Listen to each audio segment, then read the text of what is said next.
喺時光嘅長河裏面，有咁一位女性，佢係一位偉大嘅媽咪，照亮咗家庭嘅每一個角落。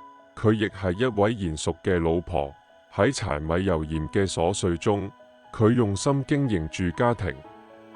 等我哋一齊走進李秀蘭女士溫暖又精彩嘅人生旅程。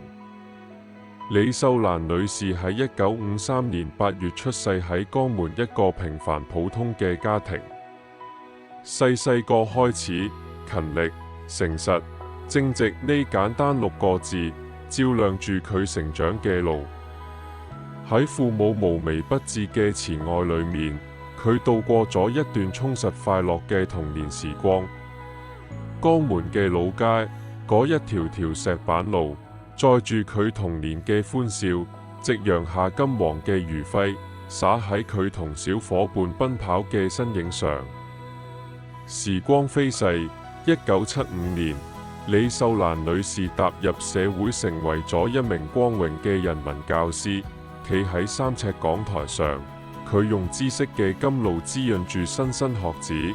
佢唔單止教俾學生科學文化知識，更用自己嘅言行舉止，教識佢哋點樣做人，點樣做事。喺嗰啲風雨同路嘅日子裏，佢堅守住勤勉同拼搏，用自己嘅智慧同汗水，為學生點亮咗前行嘅路。佢就好似一盞明燈，照亮咗學生求知嘅征程。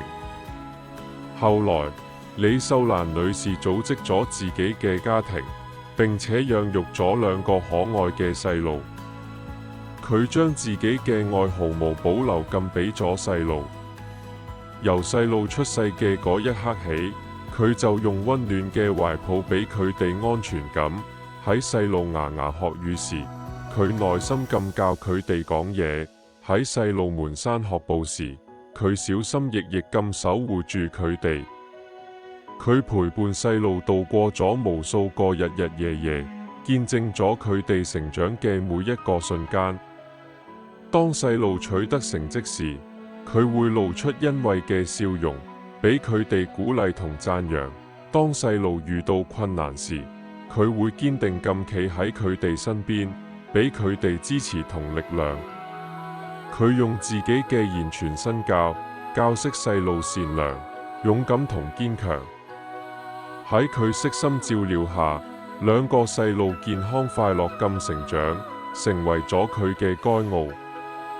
時光飛逝，好似白駒過隙。